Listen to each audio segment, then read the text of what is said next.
All right, so what you can expect from this morning, and we're already kind of went into it, we'll go over the hardware fundamentals, and that includes the physical panel itself. So there are kind of two components to what you are receiving, or what your teachers are receiving. Number one is the Active Panel 10, that's the physical panel itself. And then with the Active Panel 10, you also get a computing module. And what that module is it's essentially, and this is physically what it is. This is the computing device, and it plugs into the side of the panel. It is a Windows device. So if you are used to using your Dell laptops that I'm seeing most of you have, you are going to be proficient in this as well. So it's going to be a very easy transition for your staff. So when I talk about the panel, I will say Active Panel 10. When I talk about the computing device, I'm going to talk about the OPSM, or the OPS. And OPSM stands for Operating System dash Microsoft. So OPSM Microsoft. That's just so I'm not confusing you as I'm talking. I will also talk about ActivSuite, and when I talk about ActivSuite, I'm talking about that menu that pops up on the bottom. And those are Promethean's apps. So whiteboard, timer, spinner, annotate, and screen share. So just as a quick FYI on how, when I'm talking about those terms, that's what I'm referring to. I will also go into the accessories. So your panels will come with accessories, including remotes and some pens and an active pen, so I'll go over that. We will take a couple of moments to create a Promethean account, which is something your teachers will all do as well, so that you can make some personalizations to the ActivSuite applications.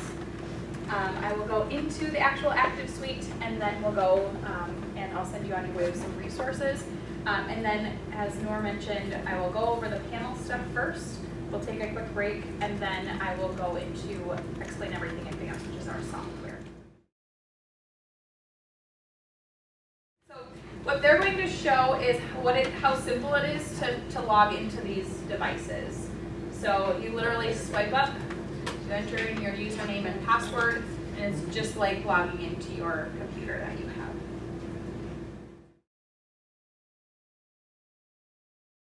You will notice as I'm presenting, I'm going to be using a couple of accessories, and I briefly mentioned these. These are our Active Pen and our all-in-one remote, is what we call this.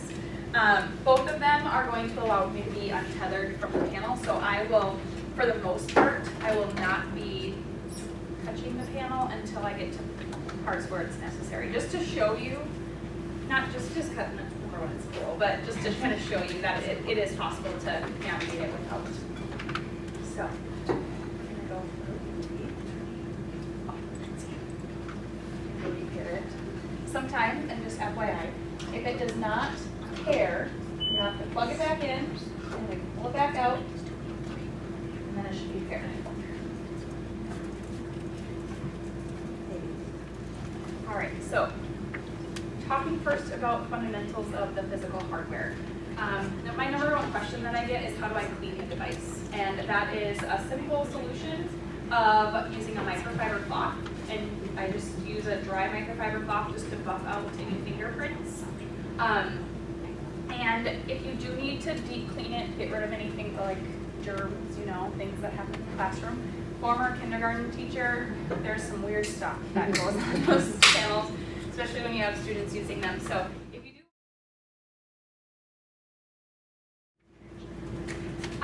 you have some options to connect external devices.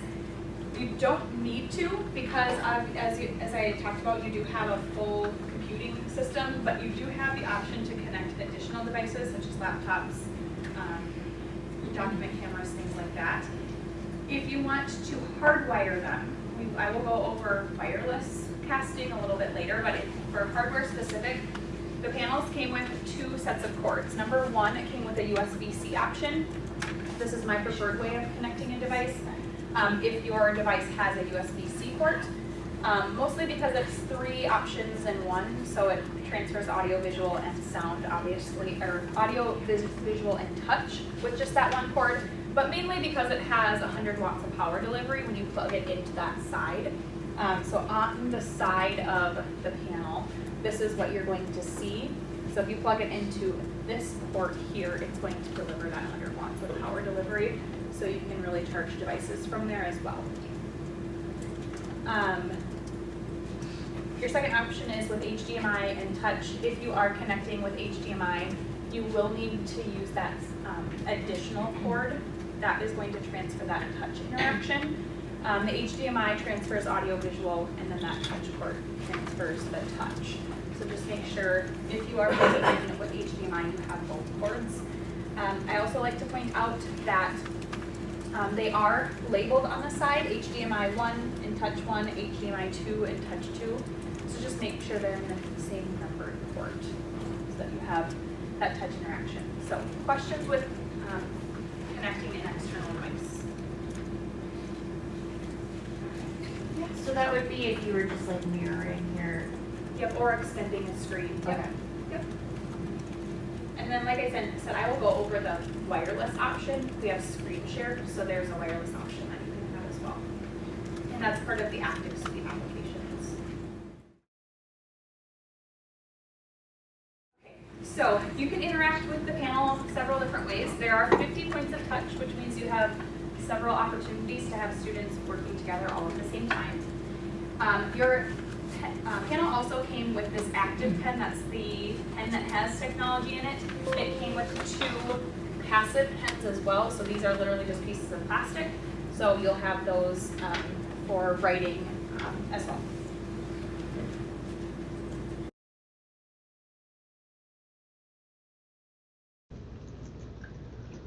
On the front of your panel, that's this bottom section here. These are these buttons that will control your panel. These buttons are going to be on the remote, and there's also an additional remote that will come with it. It's a passive remote. It doesn't have all these cool features like a mouse. But all of these buttons are going to be on both of those remotes. So I'll just kind of go through each of these just to give you an idea of what they do. So the power button, obviously, it turns it on and off. A short press is going to put it into standby mode, whereas a long press will shut it down. In just a moment, I'm going to show you how you can edit your, like how long it's in standby and how long it's in sleep mode before it shuts itself down. Volume buttons, those are going to just bring up your, obviously, your volume. You do have a quick mute here on the left.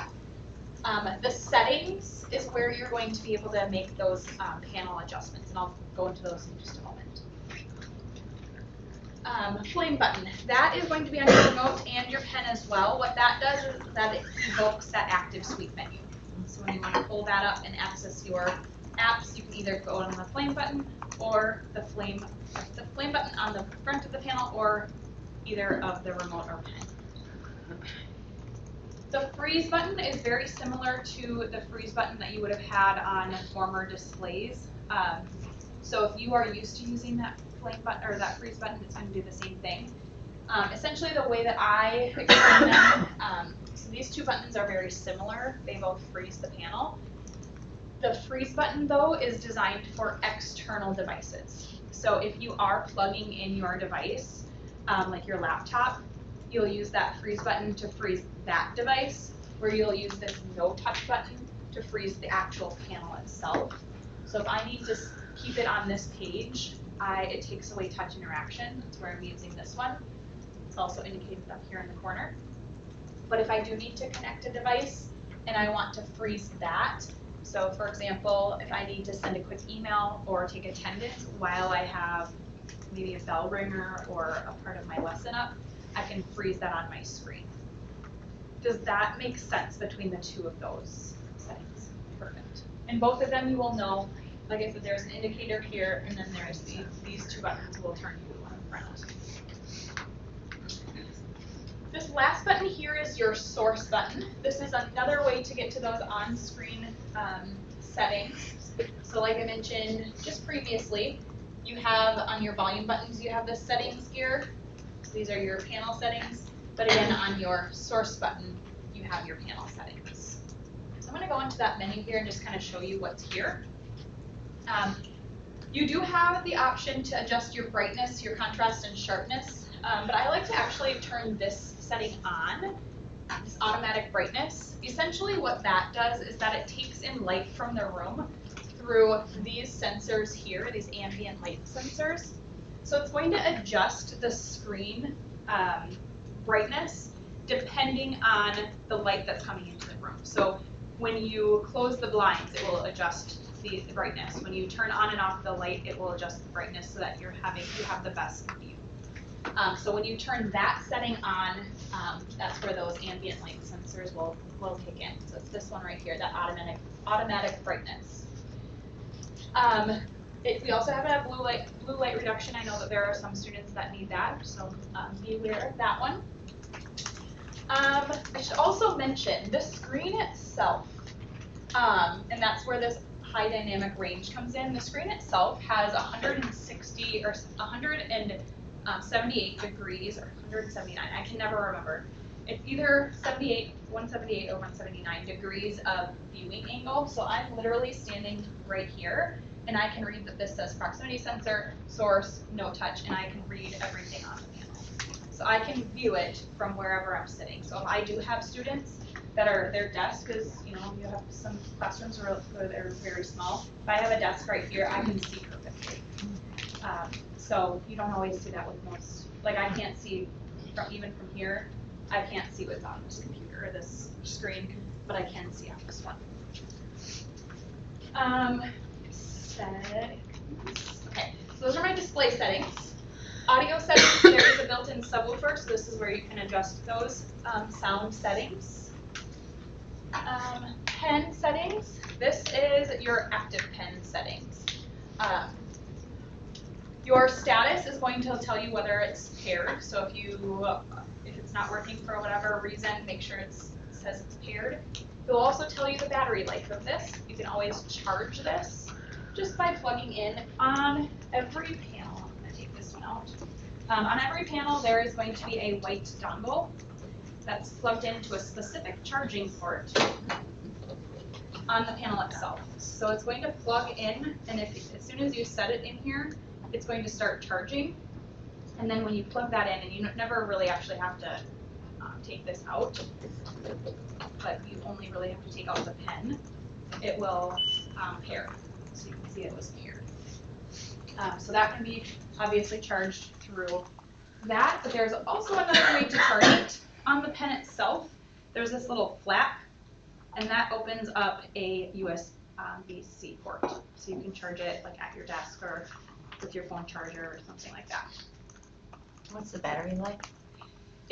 I've had it sitting on my desk for like days on end, and it still works. So yeah, it's quite a long time, 10 hours or something like that.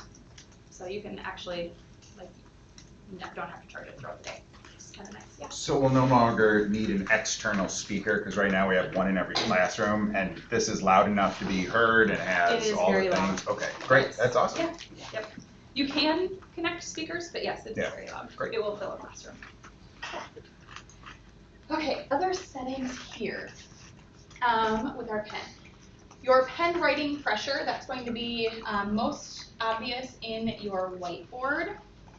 So when I'm writing with my pen, and I change the pressure of my pen, you can kind of see the difference. So I'm not pressing very hard, but then when I do press hard, it does change a little bit. So that's and it's more obvious the thicker your pen is, just FYI.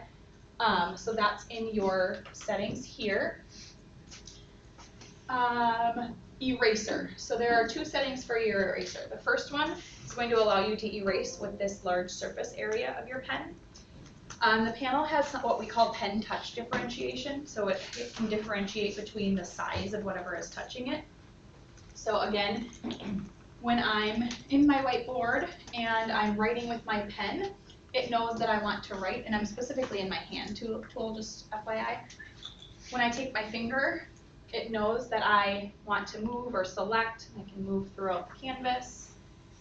But then when I have my palm erase, it will allow me to erase with my palm as well. So it's picking up the size of whatever is touching it.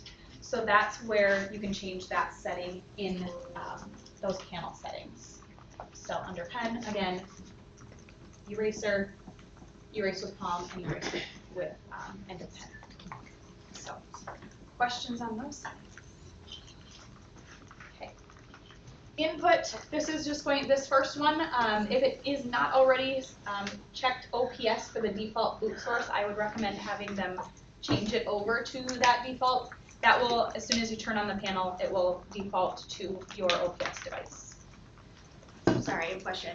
Once I'm logged in and pick all the settings that I like, will it stay with me every time I log in, or is it something that every time I use the board? Yes, as soon as, as long as you're using that same OPS, same panel, everything. Yep.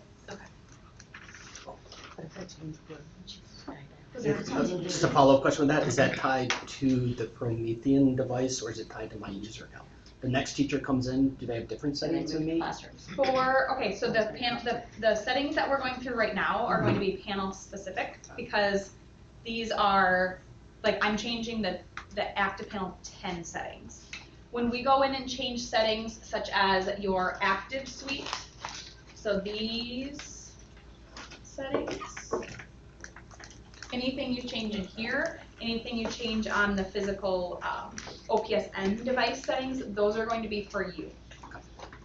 So does that kind of make sense? Okay. Any other questions? So the things you just changed, you can also change there? Or you can change different things in both spots? Both, so they'll be different. So the settings, this black settings option is going to be the panel. And then when I change, like when I'm on my whiteboard or I'm in my spinner, those are going to be things that I change on the actual OPS. And they're two different, there's different selections of them? Yes. Okay. Yep. So display settings are just in your board? Yes. Yep, this menu here. Right. So, okay. Because we have teachers that move classrooms every period, so that's what I just want to clarify. So the display they'll have to do every time they're there. Okay, thank you. But once they set it, like once they set it for like here, I wouldn't change it. So they wouldn't have to change it every day. But another But teacher then is in the another room teacher next comes year, they 20 might want minutes to later. Okay. Yeah. If they have a different preference, let's say, they Okay. will have to change it. Okay, yeah. Yeah. Yeah, yep. Great. Thank point. you. All right. Power settings. Okay, this is what I was talking about with changing the standby and the sleep settings. So these are the defaults. Going into standby after 1 hour of not being used, and then after that hour, it's going to go into sleep for 3 minutes before it shuts itself down. This setting is one thing I would recommend changing because you may have teachers that are not using that board for a longer period than 1 hour and 3 minutes, so it would shut that device down after that amount of time. So I do recommend extending that, but not too long. Like, don't do never, don't do 12 hours. I probably wouldn't do 8 hours either. Just realistic settings. So if they know that like during a 2 hour, they're not going to use it during a 2 hour period every day, I wouldn't do more than 2 hours. Just because we want to extend the life of these panels. This proximity sensor, this last setting that I'll show you, that is this sensor here in the center. That is a motion detector. So essentially when that is turned on and your teachers walk into their classroom in the morning, your panel will detect that there's motion and it will turn itself on. So that really just saves time. It also works in the opposite direction, so if there isn't movement in the room, it will shut itself down after that a set amount of time. So, questions on any of those settings that I just went through for the active panel 10? It was a lot, I'm sorry. All right. Last thing with source, and then we'll go into our accessories. When you click the source button, you have main display and you have picture in picture. So this first setting is if you want to completely change the source. So instead of being on the OPS and I want to switch over to my computer, I would switch click over to whatever source it's on. So if I had it plugged into USB-C, I would change it over to that. It will only light up, so you can see some of these are darker than the others. Those are the sources that are currently plugged in. So if I tried to plug it into USB-C, there's nothing plugged in there, so it's not going to be lit up, so I don't have that option. But I also have something called picture-in-picture. That's this second row, and this allows me to have two sources being displayed at the same time. So I'll just show you an example. I'm going to select, under the picture-in-picture option, I'm going to select HDMI 1, and I now have my main source being displayed, and then I have a second source being displayed on another portion of the screen. When I choose picture-in-picture, I can also change the layout. So this little device or display icon is going to allow me to choose how I want those to be displayed. So I can switch it to side by side. And just as an FYI, I can manipulate both of these at the same time when they're in this mode. I don't know what this device is, so I'm not going to manipulate this one, but you can see that when I'm in this, I can actually toggle and manipulate both of them. So, one last thing with picture-in-picture, if I do want to change my main source, so maybe I want this to be my main device, I'm going to change this layout here quick. So right now my main source is my OPS, and I have the second as the second source. If I want to switch those, I'm going to click this icon here. So it just swaps them out. And then last but not least, if you need to take it out of picture-in-picture, so I no longer want this second source displaying, I'm simply just going to tap on that source again, and it takes it out of that mode. So, pretty cool with picture-in-picture, huh? Questions on anything that I've gone over so far? Can you do picture-in-picture with two tabs on the same device? Sort of. It's going to be what we call multi-window. So Okay. it's like split screen. Essentially like when you have two tabs displaying on your computer. Okay. That is, if you drag any of these sources out, here, let me do this. And if I tap it to the top, I get this menu. So I can do split screen that way. It's the same menu that pops up on your, like when you click on the little like icon up here. It's supposed to be a menu to press and hold, but it hasn't been doing that for me today. But yeah, if you just tap and hold to the top, you can switch. Yeah, it's essentially the same thing. All right.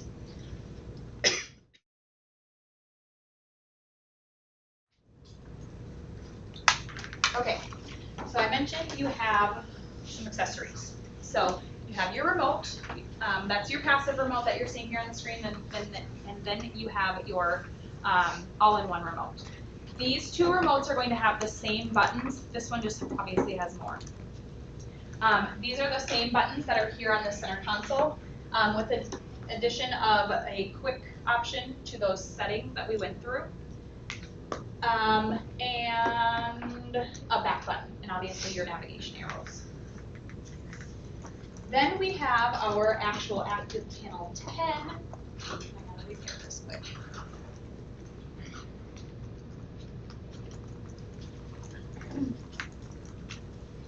Pen does not want to stay weird.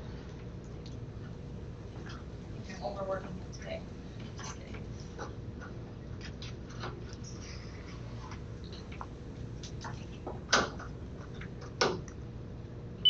There we go. Oh, here. Okay. So, first things first. On your remote, you have a trackpad. So this is the same trackpad that you would have just on your laptop. So I can use that to navigate with my mouse. I'm also going to have a right click and a left click. So those are those two buttons over here. It's right there. I'm also going to have, just go so you can see an actual picture. So this flame button, that's that menu that's evoking that active suite. Then I have the favorite button, so that's the star button. That gives me my whiteboard. So when I click that, it brings up my whiteboard. And then the next button over is my multiple display. So, okay, that's the one I'm talking about, that multiple display. So I can bring up all of the windows I currently have open and then navigate between them if I'd like. And then we have our touchpad, which I went through quick before. And then on the back side is our full keyboard. So this is a smart remote. So essentially what this is doing is it's allowing me to disable the back side of whatever is on it. So if I'm using the top of the remote, it's disabling the keyboard.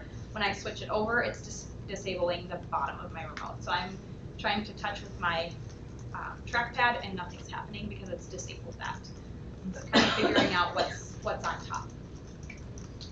So that's your remote. What questions do we have? For the remote, where do you put it into charger? Because I thought I just saw it right now. That is a great question, and I don't think I mentioned this earlier. Yeah. We put the, there's a little USB-C charging Okay. cable that's right on the side. Oh, great. Yep. And you recommend charging it after pretty much we're done with every use? No, it'll last Okay. a while, but if you want, just for like Yeah, ease. ease, Yeah. there is a port that you can plug Oh. it into, and if it's not really a port, it's just like it's something, it's made for this, it's the shape of this. Perfect. So if you're plugging in anyway, you might as well just plug in. Awesome. Yeah, there's a little holder right on the back, that's where we just put it. Perfect. And Yeah. Good the place to have a cable's spot long enough for to it. read, so it Yes. can just sit there at the end of the night. Yes. Yep. Thank There, you. for all of the accessories, there's a specific holder. So in the back, it's the remote. On the side, it's these two passive pens, and then there's the plug-in for the receiver for the active pen. And just FYI, there is a receiver for the remote. So it will only work on the panel that the receiver is plugged into, which I We plugged it up on believe- top, yeah. Yep, they are on the top. So, and we usually recommend plugging them into the top for the reason, so they are inconspicuous, so they don't just walk away.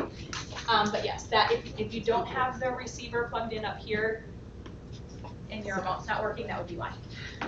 So, questions? Sound good? Alright. Okay, now the active pen. So this is where the fun comes in. Alright, so there are 3 settings with the active pen, and you switch on the settings by just twisting the top of the pen. So the first is the air mouse, and that is bringing up a laser, or sorry, that's a digital pointer. That's bringing up a laser. The second setting is your air mouse. So I can actually use this to manipulate my panel. And then the last one is just my passive pen. So it basically turns this back into like a writing utensil. Quick tip, I recommend always pointing the eraser end at the panel. Otherwise it's going to feel backwards to you, and it's also kind of uncomfortable to hold it this way because of just the way the buttons are. So when you're in the laser pointer, you want to be pointing again with the eraser end at the panel. And when I'm going up and down, it's actually going to go with the motion of my hand. If I turn it upside down and do the same thing, it's going to be opposite. So that's why I always, and again, this is just awkward to hold. So you turn it around, then you actually have, it feels like a laser pointer that you're using. Same thing with the air mouse. So just always be in that mindset. All right. When you had the whiteboard open and were showing us like thin and then pressing hard and writing thicker, did you have to turn the thing to get to the Promethean tools, or did it automatically know since you were in whiteboard you wanted to write? It knew it in the whiteboard because of that pen touch differentiation. So then when would you use so you don't probably use the last one often because you can just use those other ones? Like the pen tool. Yeah. I have that. I always have that mode on when I'm not using the other 2 tools. Okay. Because otherwise, like if I'm just like moving around the classroom, like it thinks that I'm not doing that. So that can be, I just always switch it over to the So pen. it's kind of like your dormant. Yes. Okay. Okay. In order for the laser pointer to actually turn on, you physically have to select, and let me go to the page so you can actually see it. You see that like bullseye right there? That you have to be holding down on this to evoke that. When you're in your air mouse, that's how you select. So if I want to go over to my whiteboard here, I'm going to click down on that to select it. So that's your select tool right there. All right. What questions do we have on the pen? I should also mention these navigation arrows. That's how you're going to switch between different slides, or if you're in like Adobe, this is PowerPoint specifically, Canva or Google Slides. The down arrow goes to the next slide. So that's backwards to me. I don't know why, but it might be normal for me. But that switches. So, and then obviously that active suite button.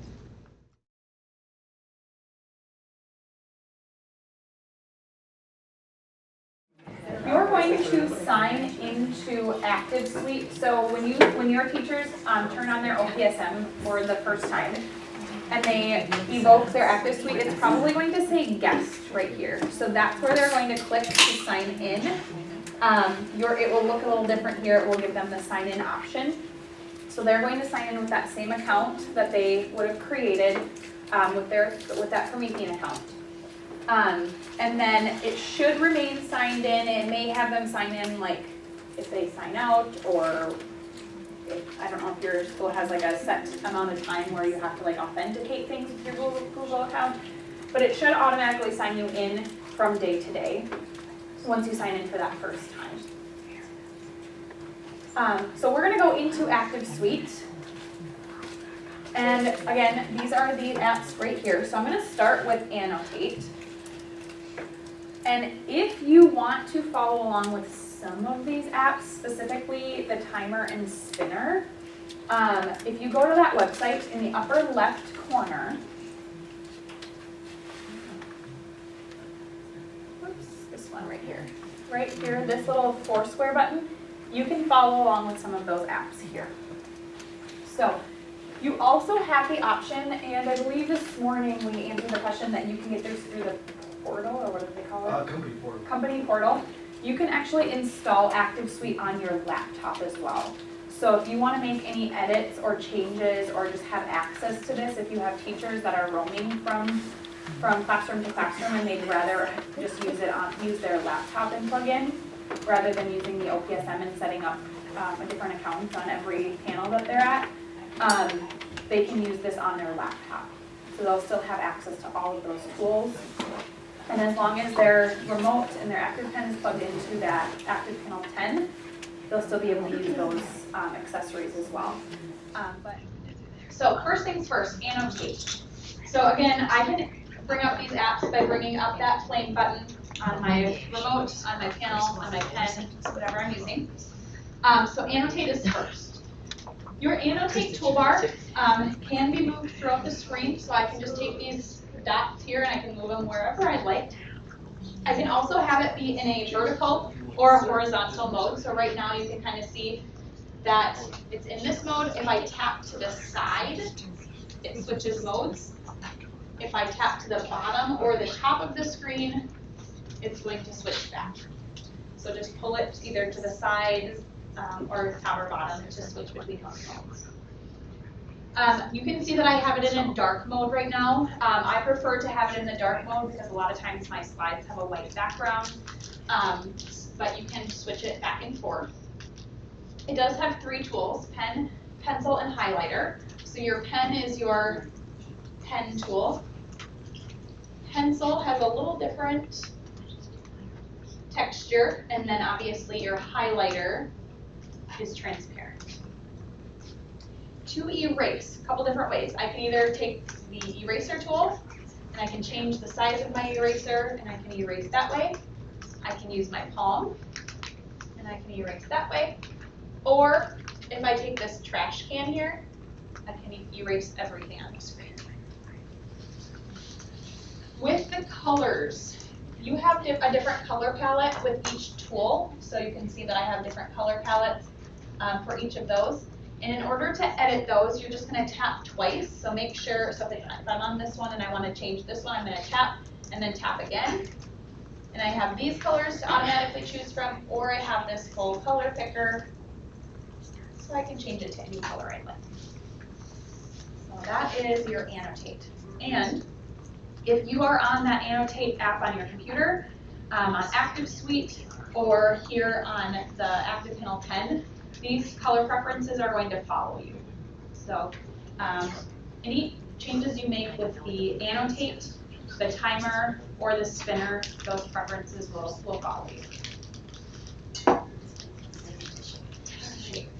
So our next tool here is this show hide tool. It looks like an eyeball, but I hate the word eyeball, so I'm going to refer to it as the show hide button. Essentially, that button shows annotations and then it hides annotations. So right now it's in the show mode, so that is going to actually allow me to annotate. If I try to switch slides, it's just going to annotate. So if I want to switch slides as I'm standing here at the panel, I'm going to switch over to my show hide button, and now I can go to my next slide. So this is how you would navigate between different applications. When I go to my Chrome browser and I show my toolbar, notice that my annotations are where I made them. They don't stick to the application, they are an overlay. So just be aware of that. Last option here, I'll go back, is my snipping tool or my screen capture. It is your built-in snipping tool. Essentially, when I click this, it evokes that snipping tool, and I can take a quick screen capture. I can crop it down, and then I have a couple of additional options. I can either save it, and it will save to my files, so your Files Explorer. If I choose Save As, it brings in that Files Explorer, so I can save it wherever I like it. I have a shortcut to my Google Drive, so you can do that as well. Otherwise, my other option here is to copy. So if I want to take a screen, if I'm working on this, if I've made some annotations on my PowerPoint, but maybe I want to save those and bring them into my Explain Everything whiteboard, I'm going to click Copy, and then I'm going to go over to my whiteboard. And now, oops, I'm going to tap and hold on the screen. I've got to make sure I'm on my hand tool. And I have a paste button here. So I can paste that screenshot. I can crop it if I need to or rotate. Click Done, and now I have that screenshot in my whiteboard. So, what questions do we have on Annotate? Pretty easy, simple to use. Next are your timer and your spinner, and I'll close this out. Just so we have a fresh screen. Okay, so timer and spinner. I'm going to go through these together because they have a lot of the same options. And I'm going to put them side by side. So I'm going to drag my spinner to the top. On that side, I'm going to drag my timer to the side. So you can see them kind of full screen.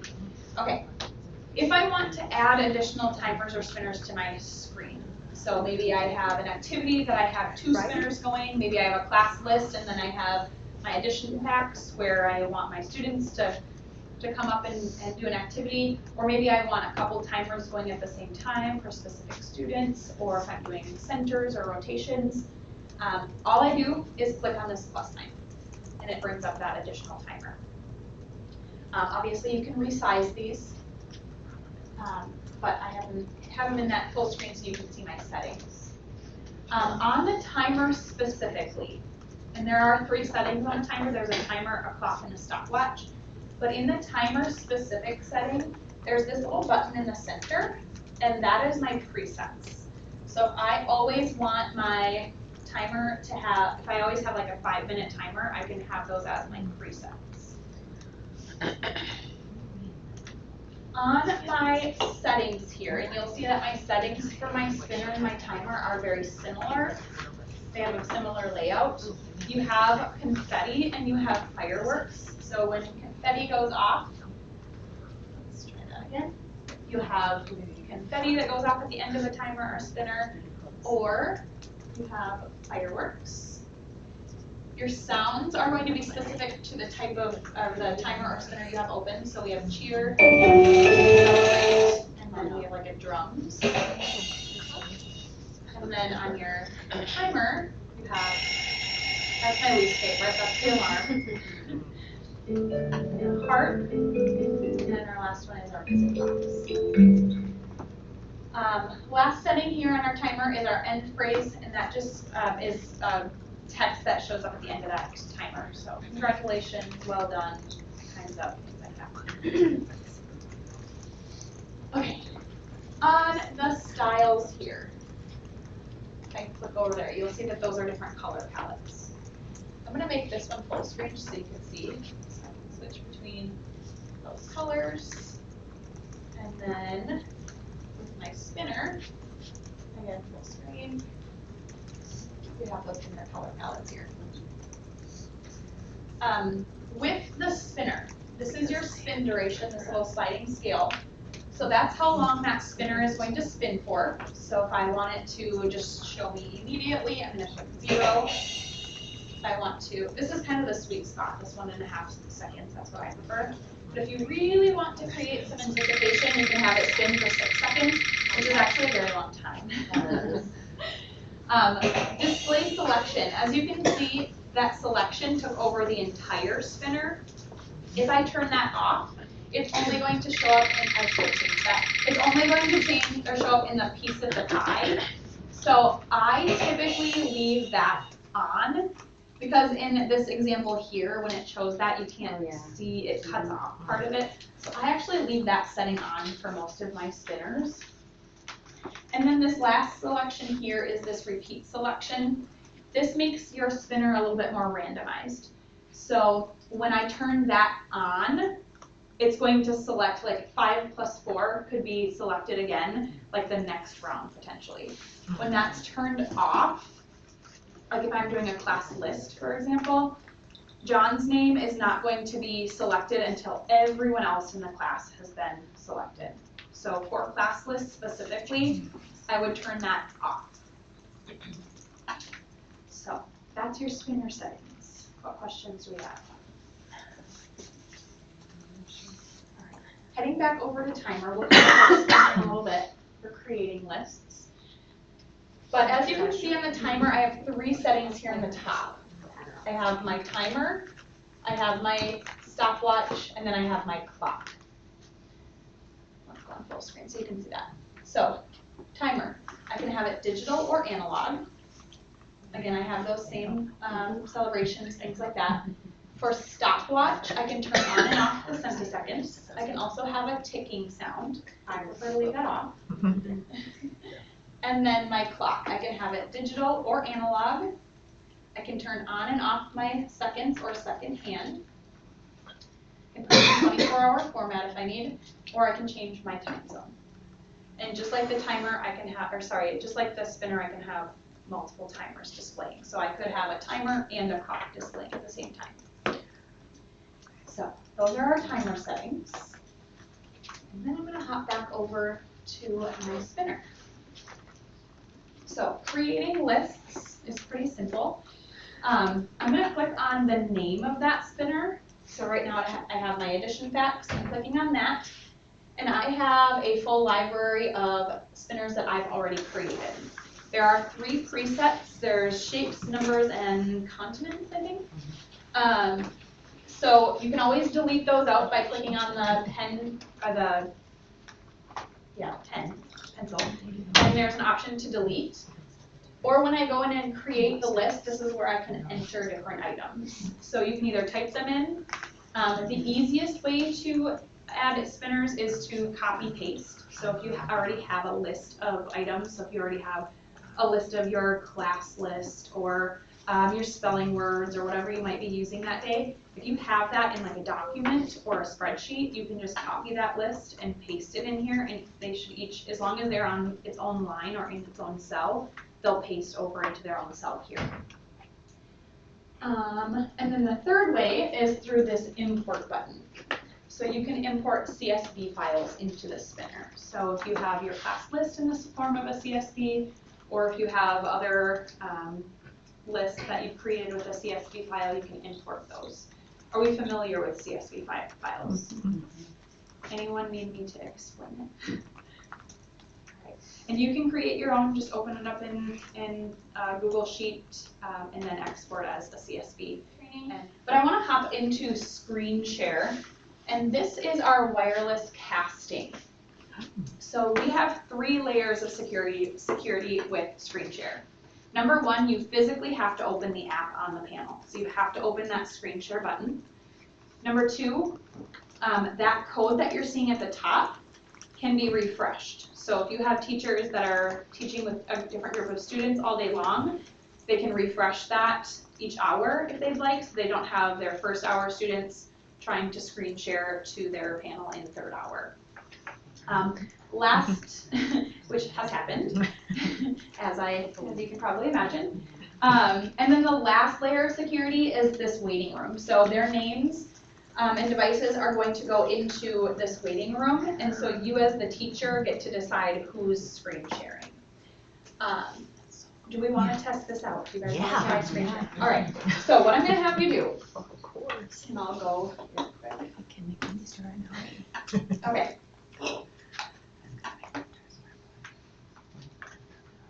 Okay, so you have a Windows device. It looks like most of your Windows.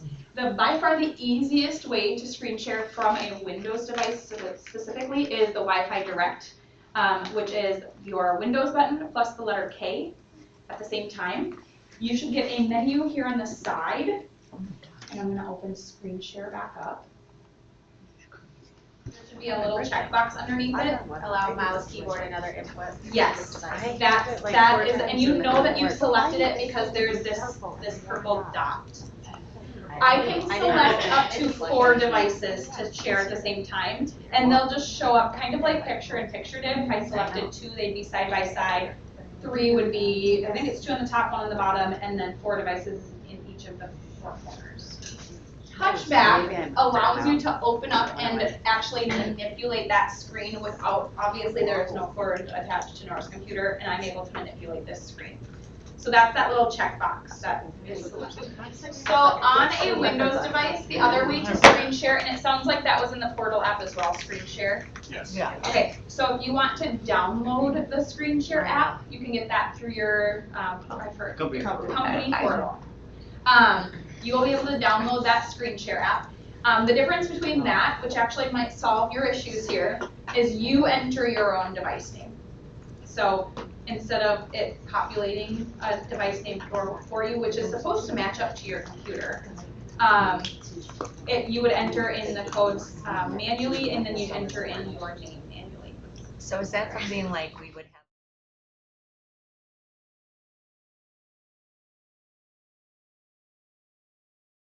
Morning was the permanent subs, like knowing how to log in like that. That's an option. And then the subs who come in like for a period or a day, they just plug in. So you have options. It really depends on the comfort level of your permanent sub too. You know?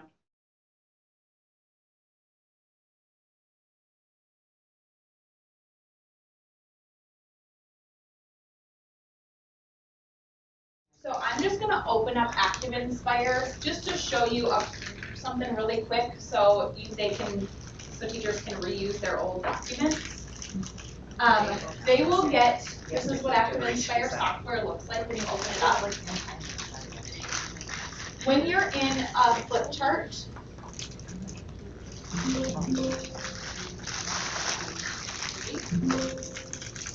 and you go to File, when you open up a flip chart, you go to File, under Import, there is an option to import Smart Notebook files. So you can import those directly into ActivInspire. Most everything will transfer because because they are different programs, not everything's going to transfer perfectly. So just know that if they want to use those, they might have to make a couple of adjustments. But these are, as your teachers are setting up their OPSM for like best layout, best display, changing your icons, things like that. These are personal preferences that your teachers have. The first is your display settings. So you can change whether your apps or how large your apps are. So if they're looking a little too small, you can always make those bigger and vice versa. So I have these directions step by step, and again, I will send these on so you have them. You don't have to write these down. Next one is your power settings. There is a setting here that puts you, or there's a setting that's automatically defaulted on your OPSM that kind of puts your panel into a hibernate mode fairly quickly. So I will, you'll be able to adjust those settings. So that's under power settings. Your keyboard, you'll have a lot of times if you don't have your keyboard attached or you want to use an on-screen keyboard, when I go into a text box here, I have it enabled that my on-screen keyboard pops up unless I'm using my all-in-one remote. You'll need to enable that to always pop up. And then there's an option you can also put a shortcut to your keyboard here in your menu. Cursor settings, you'll be able to adjust your cursor. So, for example, when I was using my all-in-one remote, you saw my mouse is pretty large and it's purple, so you can adjust those settings. Taskbar, you can adjust these, whether you want like your full search bar to show up, a couple things like that.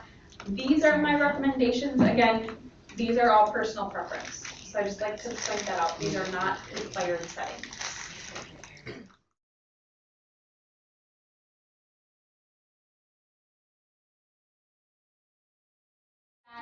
Explain Everything Advanced is what you would use if you want to build lessons and you want to be able to use that lesson over and over.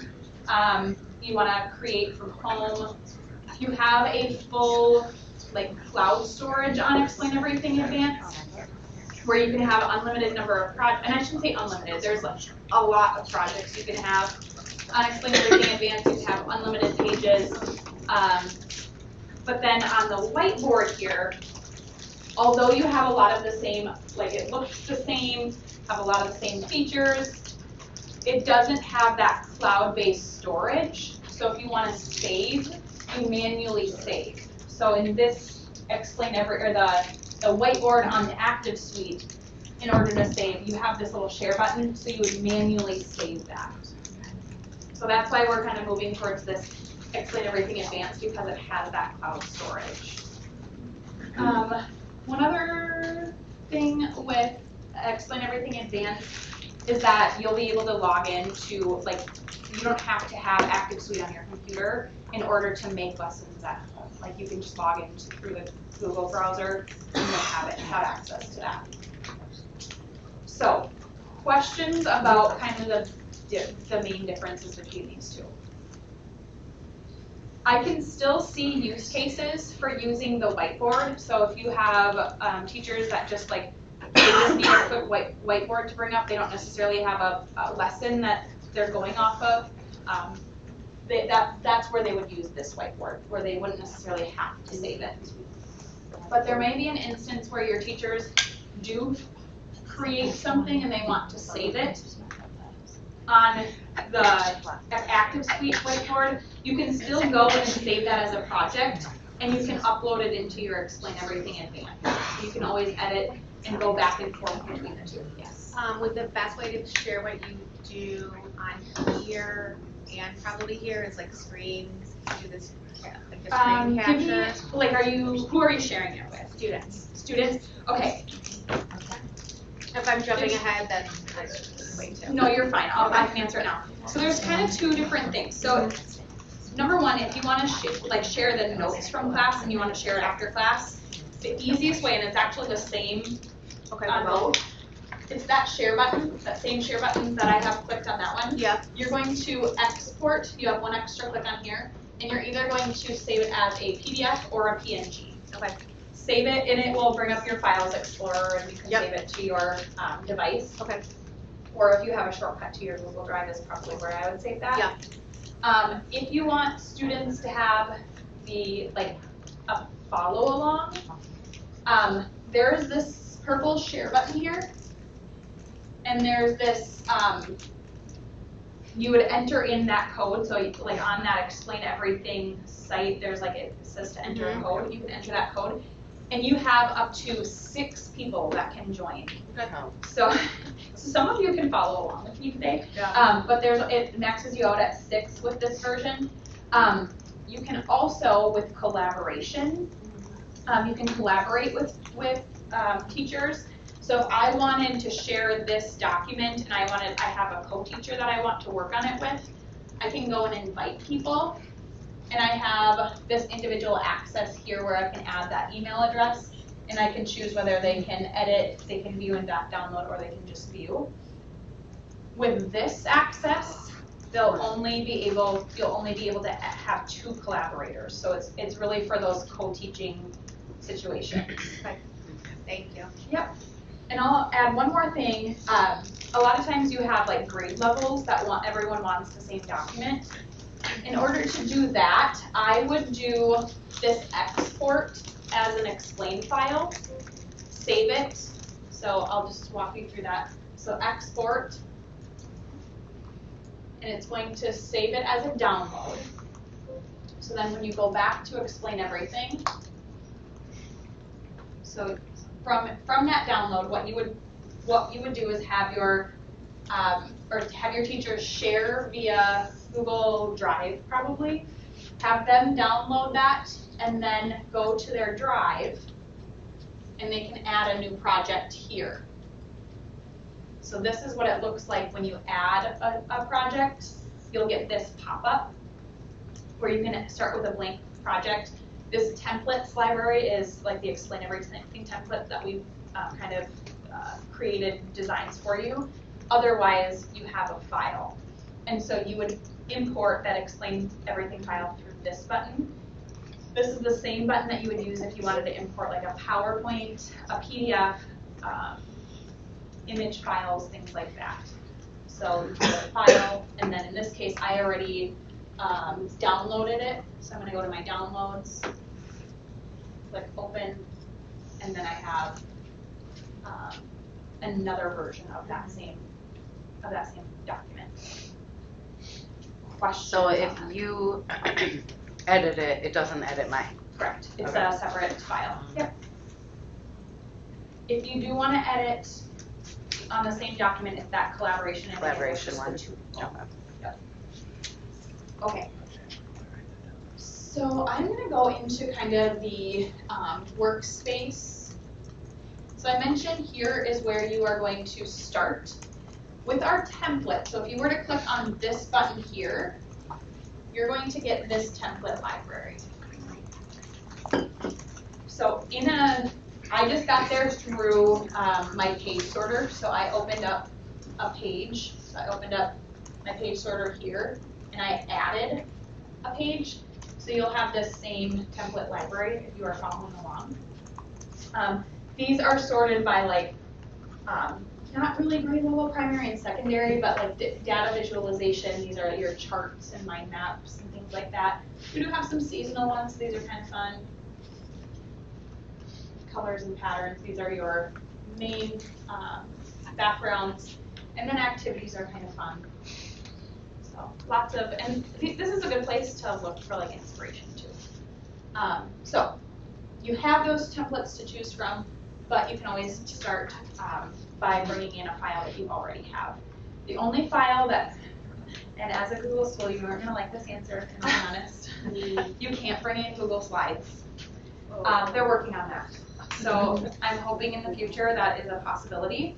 But in the meantime, if you download your Google Slides as either a PowerPoint or a PDF, you'll be able to bring them in. Can you make your own templates, or you just have to keep pulling in whatever document? You can, so like, you could add a template, like if I wanted to reuse this document, I could go to my drive, which is, I go back out here. I can always make copies of anything I have. So like if I wanted to use this as my template, like for example, I want to use this as my template, I would click on these 3 dots and just make a copy. Okay. And that is actually something that I recommend, is like if you have a, and I'll use this as my example, if you have a teacher that is teaching the same thing every class period, or they are teaching, they want to have that same document from year to year, you want to make sure that you have like a master copy. Because it's an online version, it's going to save automatically. It's not like the Smart Notebook or the ActivInspire where like if you close out, it doesn't save. So that's where I have a master copy, and then I also will go in and at the beginning of that training, I'll go in and make a copy, and that's what I did here. And when I'm done with that, I can always just delete it so that it's not messing up my main version. Does that kind of make sense?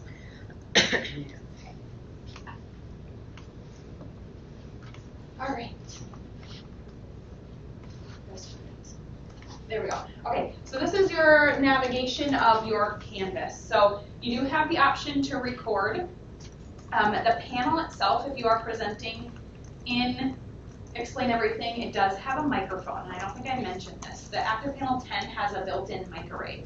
So it has 8 different microphones in it, and it's picking up voices from up to 25 feet away. So it will, if you'd like to record your lesson and you're standing at the back of the classroom, it will pick that up. So it does have a recording built in. You have your slide sorter. You can navigate both of these canvases just by taking 2 fingers and pinching and zooming. And you have this map. It'll do the same thing on that one. Here I kind of showed you your sharing options.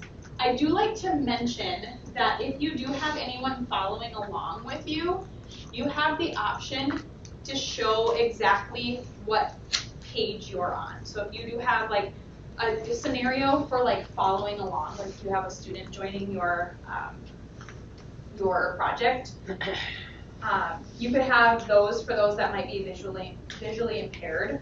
They may want to follow along on their own Chromebook. You would give them that link, and then under your settings here, you can have it open collaboration, which means anyone can edit. Or what I would recommend for those scenarios would be your presentation. And so when I switch slides, it switches the slide for the student as well. So you have that option. Okay. Questions? Yes. Is this an app on the Promethean board, or do I have to go into the browser and go to Explain Everything and log in, and it'll have my savings here? I would recommend using, with Explain Everything Advanced, I would recommend using the browser. Yes. It is the app. So on your whiteboard here, this is like that whiteboard that doesn't, it saves, but it doesn't save to your cloud. Sure. So if you've Gotcha. created a lesson, Yep. online is where I would recommend Perfect. grabbing it. Thank you. Yes. Okay.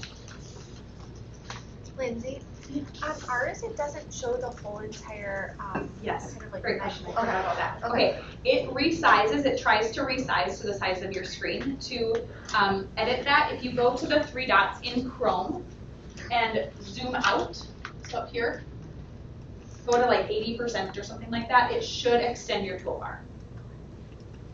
Did that work for everyone? Okay, perfect. Yeah, otherwise it makes you do like 2 clicks. All right. Okay. So on your toolbar, you have Add Media, you have Hand Tool, Draw Tool. I'm going to go through each of those. Add Media is any file type or any built-in media that Promethean has for you. So the first one is new photo or new video. What's going to pop up when you click that is it's probably going to say nothing if you don't have a camera attached, but if you have a webcam or if you have a document camera physically plugged in to the OPSM, so into this device, not into the ActivPanel 10, to and this is only going to allow the USB option, so if it's plugged in here, that camera will pop up on your screen. So it basically shows your document camera in like a live view if you choose this new video. So that would allow you to kind of resize that camera on the screen so you have like a writing space and then you have a camera space. Screenshot is going to open up another tab or window that you have open on your OPSM. So you can bring in what you have on another screen. Very similar to what I showed you with Annotate, essentially just another way to do that. And then you have File. So this is another way to bring in a file. Just as an FYI, ignore these three options. Choose File, because if you have a shortcut to your Google Drive in the Files Explorer, which is what I recommend, you'll be able to bring in any of those compatible files. When you choose Google Drive here, it doesn't really, it doesn't bring up everything. It's going to gray out some of your options. So, they're all over. There we go. It grays out a lot of your options. So I don't necessarily utilize, or don't recommend utilizing that option. So again, I would choose the top File button. Next one is a sticky note that just puts a sticky note on top of your screen. You can move that around. It does make an automatic text box for you, but you can change the color, size, things like that. We do have a full clip art library, which is one of my favorite parts. We have lots of doodles, lots to choose from here. We have lots of people, different shapes and objects. We do have math templates. We have a coordinate plane, fractions, hundreds chart, number line. Lots of other options for like brainstorming, Frayer model, mind maps, Venn diagram. Smiley faces, these are fun. Got animals, and then this is probably my favorite because look at the cute little animals in the shape of little letters. And our food, buildings, and so on. I just like to point out the planets and maps and 3D shapes as well. So you have lots of clip art. If that is not enough for you, we also have a web media search. So with our web media search, that's right below clip art, you're going to have the option to bring in 3 different websites. Unsplash is an entire library of professional photos. So professional photographers submit photos that you can use without copyright. So those are going to be really nice, sharp images. I did dogs this morning. We're going to go with cats this time. And I don't actually like cats, so sorry if you're a cat lover, but I'm just gonna do it. Here we go. So there's one cat. Maybe. There we go. So these are probably good examples. They're cuddling. Let's bring that one in. Aww. That's kind of cute. And then the last one is just a normal Google image search. So you can obviously bring. Oh, that's not cats. I never would have gotten that. There we go. Oh, that's one. Okay. We'll use that one. That gave me the heebie-jeebies. Yeah. All right, so those are your 3 image options. So, questions on web media searches, images. Okay. Then we have audio, so these are going to be your MP3 video options, or audio options. So if you, like, my best example is like if I'm teaching like phonemes or letter sounds, I can bring in a clip of what I want my students to hear. And then last one is an equation editor. So you do have a full equation editor for those math teachers, which this is a different language to me, so I'm not going to attempt to try to make an equation. I could probably do like 4 times 5, but you know, I'm going to leave it at that. Last thing here is our placeholder. So this is that last option at the bottom. So these are the different options that you have for bringing in a placeholder. So essentially, like if you are building a lesson and you know that you want to bring in a clip art at this point of the lesson, or you want your students to choose which clip art to bring in, you would put a placeholder in rather than having them need to click different, like through and finding, like it's easiest to do this as a placeholder where they can just click and it opens that library rather than them needing to go here, then finding clip art in this menu, and then it comes up that way. So it's just a easy way to grab that file or that image. So those are our adding the options. What questions do we have?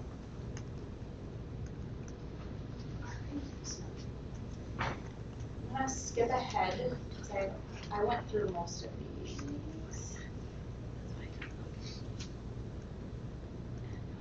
Okay. At the bottom, you have that slide sorter. When I open that slide sorter, so when I click on this little arrow, this is what's popping up. And it's not identical because I have multiple pages, this is just one page. But this little plus sign here is opening up that template library. This next one here is your background. So I can either change the background of your slide that way, or on this menu, or this whiteboard, if I just tap and hold, I can edit the background. So I have that option. And I can do that same thing here by editing the background here. So there are 2 ways to get to that background option. You do have different, and I think I went through this with one small group. I don't think everyone saw this.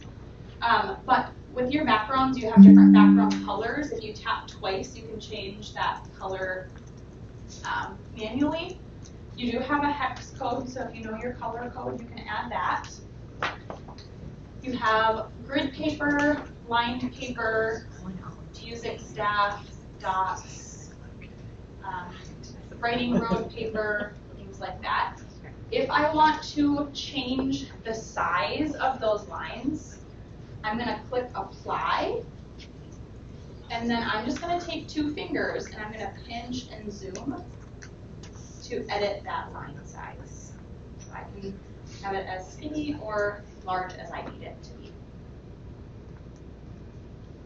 Okay. With that slide sorter, this is also how you're going to edit like reorder slides or duplicate slides. So I have to be in this edit mode here, so I have to click edit, and then you can see that I can take my finger and I can move to adjust the slide order.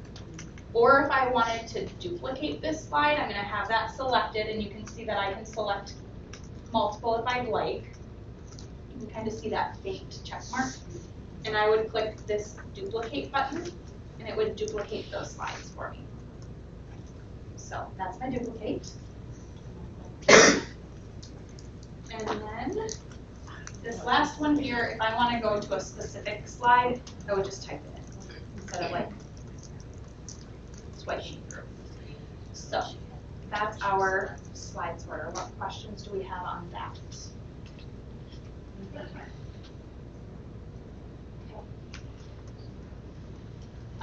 I'll just kind of go through a couple of things here on the menu that you can kind of change and edit to kind of make it a little bit more like fun to use, in my opinion.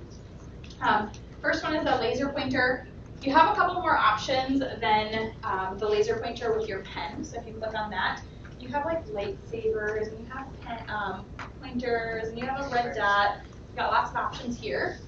So I can use my pointer. I do like to point out that, especially, and you'll notice it's especially on like the dot, it doesn't line up exactly where my finger is. And that's for the reason being is like if I'm trying to if I'm maybe like reading a document, I don't want to cover over that space. So it just kind of allows you to have a little bit of extra wiggle room. With your, let me go through here quickly.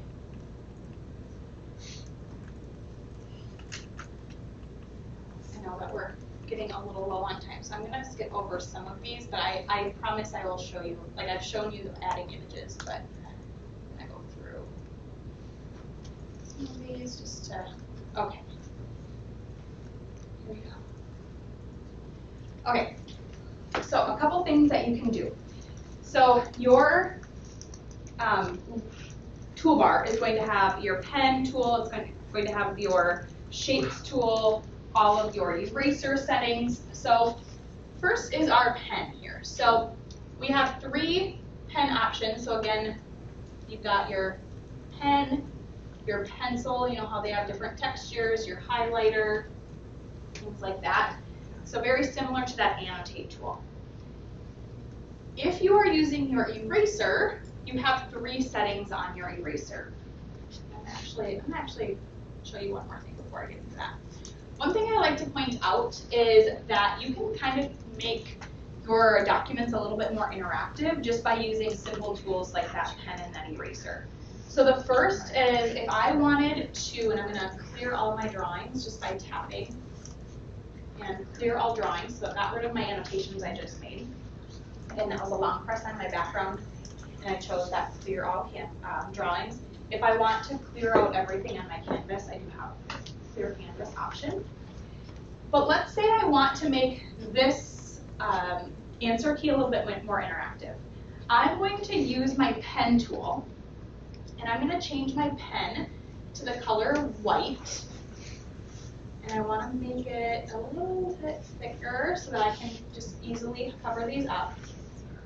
So I'm covering up the correct answer for all of these so that when I have my students working through and answering these questions, they can simply take their pen, and we'll change it back to the actual pen color rather than white. They can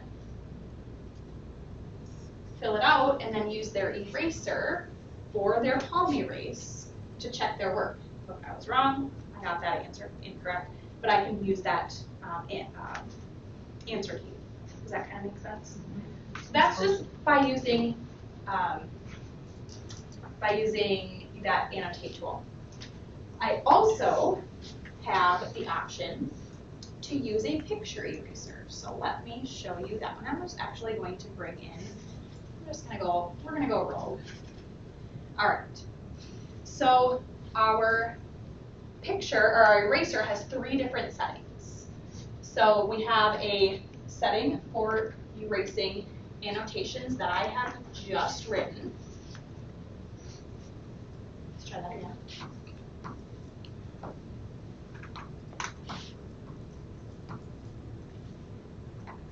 Okay, so that setting is only going to let me erase this. It is not going to let me erase that because this is immediate annotations. This second setting is going to allow me to erase all annotations. So this one can be erased and my last one can be erased. I know this bothered the last group, so I'm just going to erase this. There you go. All right. Then you have a picture eraser setting. This one's really cool. So let's say I have, and we're going to go back to cat. I'm going to use that same example. And I'm going to put in a text of cat. Okay. And then I want to bring in a picture of my cat.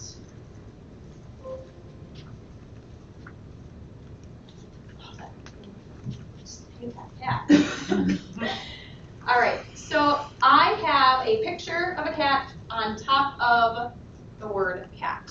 I can always rename or re-layer these, so if my text were to have been on top of my picture for whatever reason, I can re-layer these by using, when I click on any object, I have this layering button, and it allows me to edit those layers.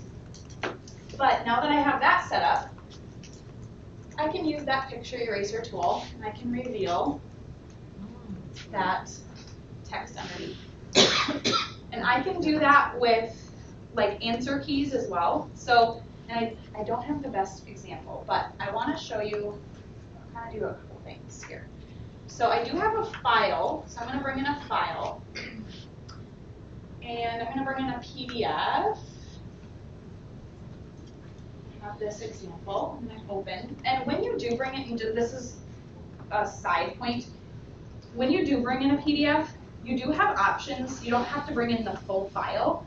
Like I can deselect, this is a 4-page file. If I only want to bring in 1 or 2 pages, I can deselect them and then select the ones that I do want to bring in.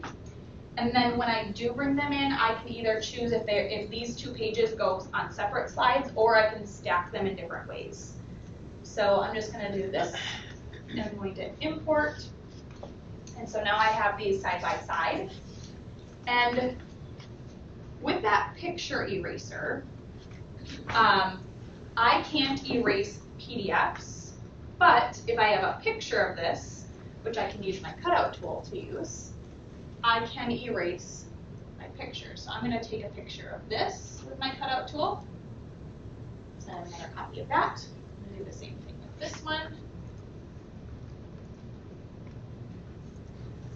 Okay, get that out of the way. So now that these are pictures, I can now use that cutout tool, and I have to change those layers. So I'm going to send this one to the back. So now I have stack those on top of each other. Let's just get rid of this one for now. So now I have those 2 stacked. So my answer key is underneath my student copy. And then but I do want to make sure that my back picture is locked. So I'm going to use this locking tool. And I'm going to choose lock. Now we're going to bring this one on top. And now I can use that picture eraser to reveal those correct answers. So just another way to do that same project or same application. The only difference here, obviously I covered it up with annotations, but the only difference here is I'm on the picture eraser rather than the annotate eraser. So, can you see teachers using something like this? Easy way to do that.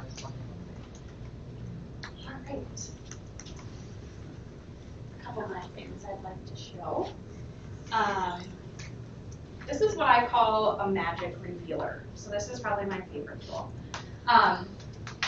ActivInspire had a magic revealer tool that I thought was really cool. You could look underneath different layers, and you could see what was revealed underneath.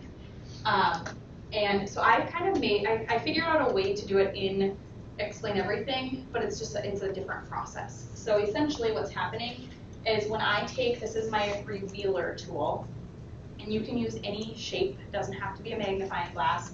When I take that magnifying glass over the top, it's revealing something, right? So essentially what this is that it is text, a shape, and then something to reveal in the middle. So that it's different layers. So this is in the back, this is in the front, and then this is in the middle. So in order to create something like this, I can either duplicate this if I'd like, so I can just go into my 3 dots and duplicate, so I have another option. Otherwise, if I just wanted to go into like my web media search and find let's do like a glasses clip art, for example.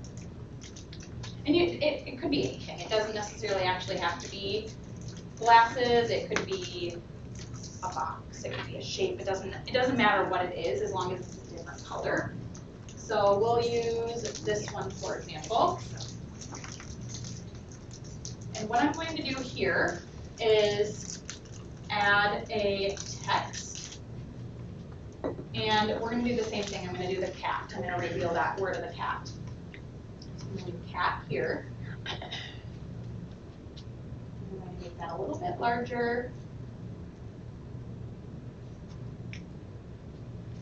we go. And then I'm going to bring in another picture of a cat, or I'm going to bring in actually, that's a bad example. I'm not doing that. I'm doing a different shape. We're going to do this.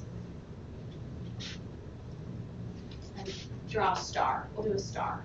And then I'm going to do a text of a star.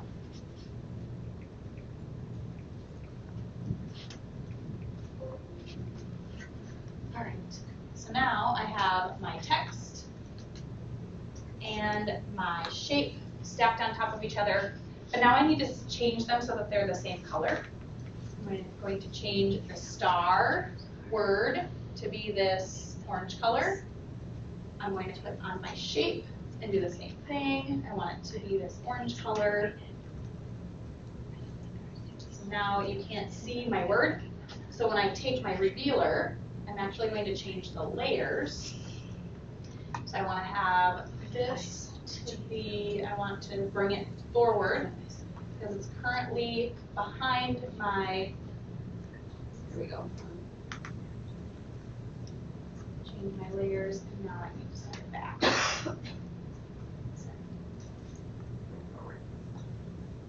Maybe. Let's try this again. Okay.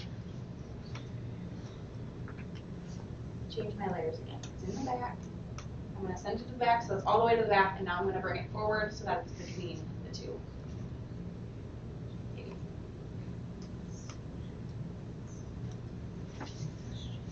Okay. Oh, they're grouped. Oh my goodness, that's why. They auto-grouped. Okay. Gotta make sure that they're ungrouped.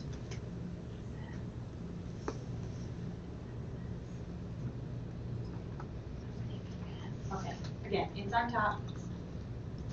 And just for setup, I'm going to make sure that this is bring forward. There we go. Okay, that's how I want it. So I have my star, my shape star on the back. Underneath, or on top of that, I have my magnifying glass, and on top I have my text. Does that make sense? Sorry, it was so complicated to set up. But now I need to make sure that I change this shape back, my star shape, back to my orange so that it reveals. So, pretty cool, huh? I made it look a lot more complicated than it was. So, can you see yourself using something like this? So again, you're just, it's 3 different layers, and you're just stacking the shape between, the shape in the back, the text in the front, and then something to reveal it. So, questions on that?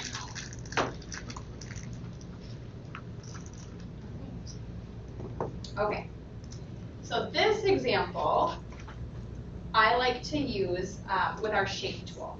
So when you bring in a shape, you have some basic shapes to choose from. And so these shapes are actually what you're going to have as your options in this whiteboard. So when I bring in these shapes, those are the basic shapes that I have. On the advanced version, I do have more shapes to choose from here.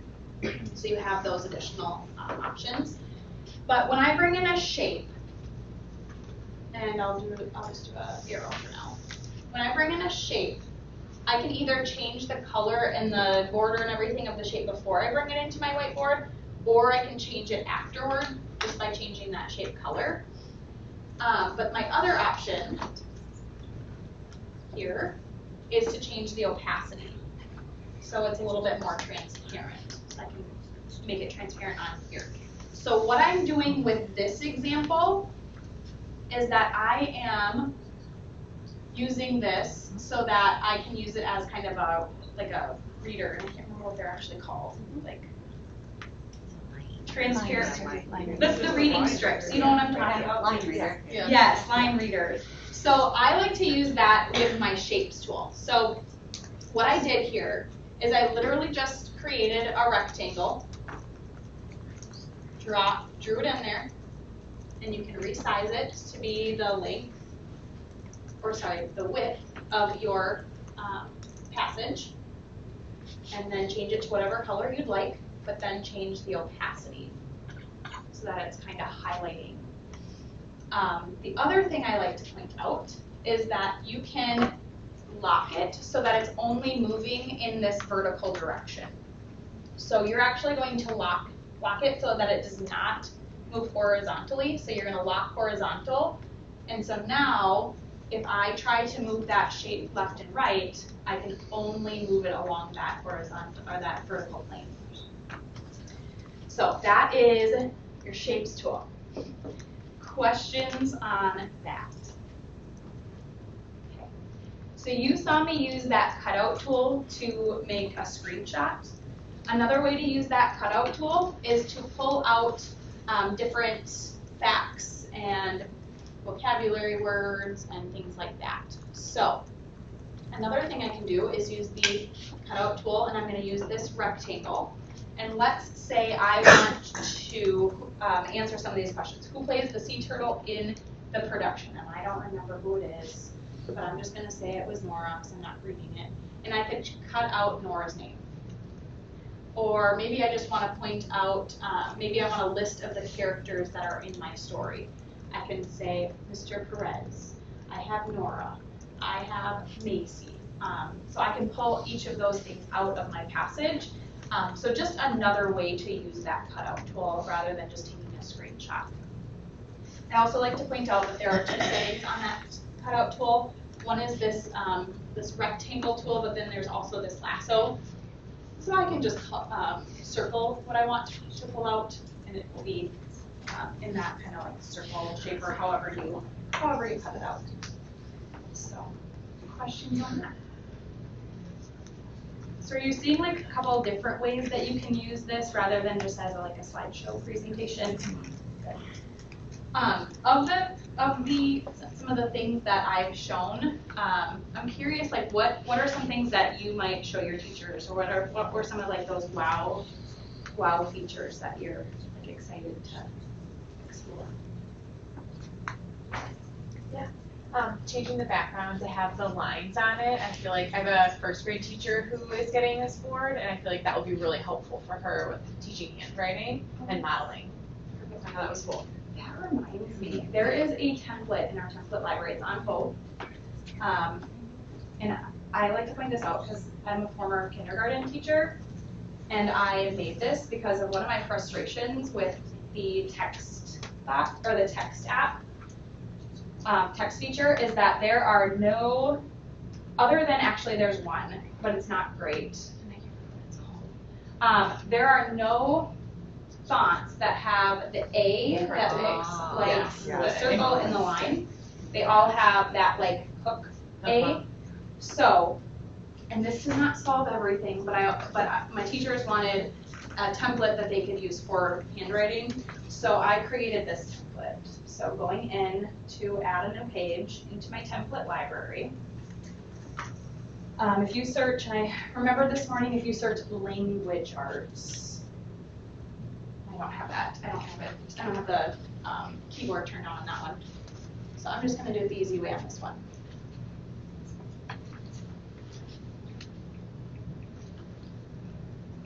Language. It's also under primary too. This letter tracing template is in here. So you have, so if you are teaching handwriting, you do have, like it will bring in the entire library, or the entire alphabet. And of course it used my favorite little,